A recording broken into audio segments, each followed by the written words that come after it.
आइए जानते हैं आज की प्रमुख अंतर्राष्ट्रीय खबरों को। उससे पहले एक नजर आज के हेडलाइंस पर। मंदिरों पर हमला स्वीकार नहीं, पीएम अल्बानीज ने सख्त कदम उठाने का दिया भरोसा। नए संसद भवन के उद्घाटन समारोह के लिए किसे किसे भेजा गया न्योता। कंफ्यूजन ही कंफ्यूजन, 2000 के नोट बदलने बैंक पहुंचे लोगों को करना पड़ा इन दिक्कतों का सामना। राहुल गांधी ने नए पासपोर्ट के लिए खटखटाया कोर्ट का दरवाजा, एनओसी देने की लगाई गुहार। नए संसद भवन के सामने 28 मई को होगा दंगल, बीजेपी सांसद बृजभूषण शरण सिंह का विवादित बयान, विनेश फोगाट को बताया मंथरा। उत्तर भारत में आज गर्मी से राहत, इन शहरों में बरसेंगे बादल। अडानी ने फिर दुनिया में सबको छोड़ा पीछे, 24 घंटे में की सबसे ज्यादा कमाई। मशहूर टीवी एक्ट्रेस वैभवी उपाध्याय की सड़क दुर्घटना में मौत। और गुजरात टाइटंस पर धमाकेदार जीत के साथ आईपीएल के फाइनल में पहुंची चेन्नई सुपर किंग्स। प्रधानमंत्री नरेंद्र मोदी ने कहा है कि उन्होंने पीएम एंथनी अल्बनीज से ऑस्ट्रेलिया में मंदिरों पर हमले का मुद्दा उठाया है। इसके अलावा ऑस्ट्रेलिया में अलगाववादी तत्वों की गतिविधियों पर भी चर्चा हुई है।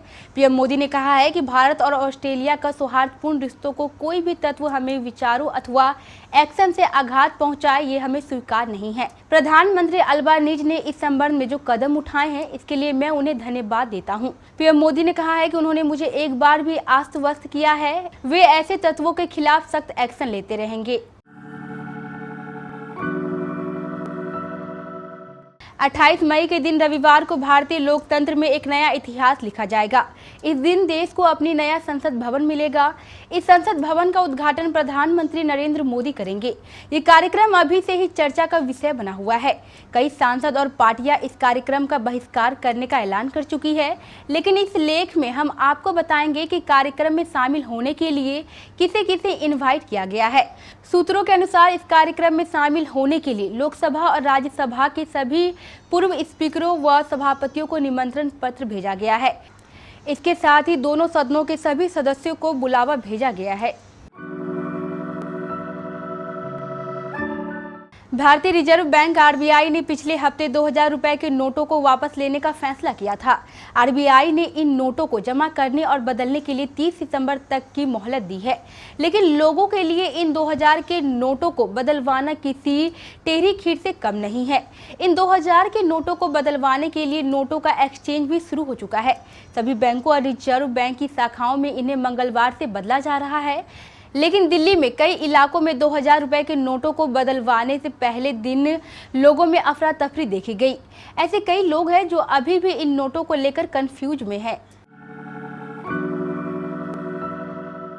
कांग्रेस नेता राहुल गांधी ने अमेरिका की अपनी यात्रा से पहले एक नया पासपोर्ट जारी करने को लेकर मंगलवार 23 मई को दिल्ली की राउज एवेन्यू कोर्ट का दरवाजा खटखटाया है। उन्होंने साधारण पासपोर्ट के लिए एनओसी जारी करने की गुहार लगाई है। राहुल गांधी ने मानहानि के एक मामले में दोषी ठहराए जाने के बाद मार्च में लोकसभा के सदस्य के रूप में अयोग्य घोषित किए जाने के बाद अपना राजनयिक पासपोर्ट सरेंडर कर दिया था। भारतीय कुश्ती संघ के अध्यक्ष बृजभूषण शरण सिंह के खिलाफ देश ने नामी पहलवानों का जंतर मंतर पर धरना जारी है। इसी बीच पहलवानों ने 28 मई को नए संसद भवन के सामने महिला महापंचायत करने का फैसला किया है। इस दिन प्रधानमंत्री नरेंद्र मोदी नए संसद भवन का उद्घाटन करने वाले हैं। मंगलवार 23 मई को धरना दे रहे पहलवानों ने न्याय दिलाने की मांग को लेकर जंतर मंतर से इंडिया गेट तक मार्च निकाला था। इस मार्च के बाद पहलवान विनेश फोगाट ने पत्रकारों को बताया था कि हमने 28 मई को नए संसद भवन के शांतिपूर्ण महिला महापंचायत करने का फैसला किया है।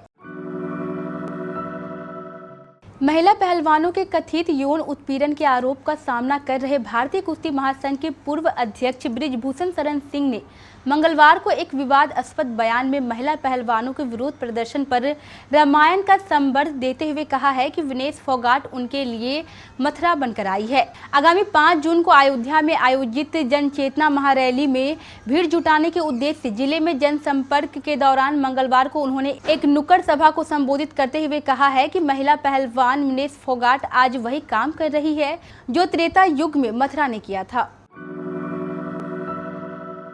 भीषण गर्मी और चिलचिलाती धूप के बीच उत्तर पश्चिम भारत के राज्यों में मौसम बदलने वाला है। मौसम विभाग की माने तो आज यानी 24 मई से 26 मई के बीच उत्तर भारत के राज्यों में बारिश की गतिविधियां देखने को मिलेगी। एक ताजा पश्चिमी विक्षोभ के असर से मौसम में ये बदलाव देखने को मिलेगा। वहीं पूर्वी और उत्तर पूर्वी भारत के राज्यों में बारिश की गतिविधियां बढ़ गई है।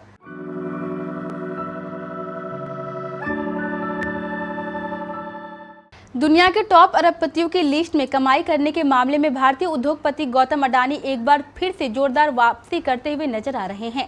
अडानी ग्रुप की कंपनियों ने शेयरों में बीते दिन कारोबारी दिनों से जोरदार तेजी देखने को मिल रही है। इसके चलते अडानी के नेटवर्क में भी उछाल देखने को मिल रहा है। बीते 24 घंटे के भीतर गौतम अडानी नेटवर्क 9 अरब डॉलर से ज्यादा बढ़ गई है।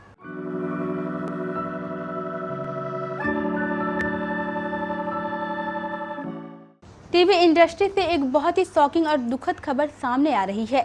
Popular serial Sarabhai versus Sarabhai की फेम एक्ट्रेस वैभवी उपाध्याय अब नहीं रही।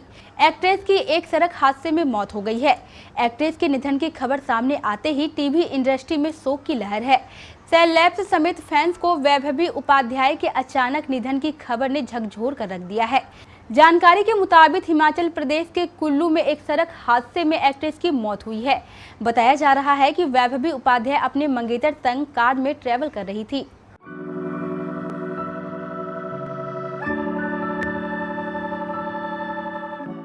चेन्नई सुपर किंग्स ने गुजरात टाइटंस के सामने जीत के लिए 173 रनों का लक्ष्य रखा। जवाब में गुजरात टाइटंस ने खराब शुरुआत की। पावर प्ले के दौरान ओपनर रिद्धिमान साहा और कप्तान हार्दिक पांड्या आउट हो गए। हालांकि एक छोर से शुभमन गिल लगातार रन बना रहे थे और गुजरात टाइटंस ने 7 3 ओवरों में अपने 50 रन पूरे किए।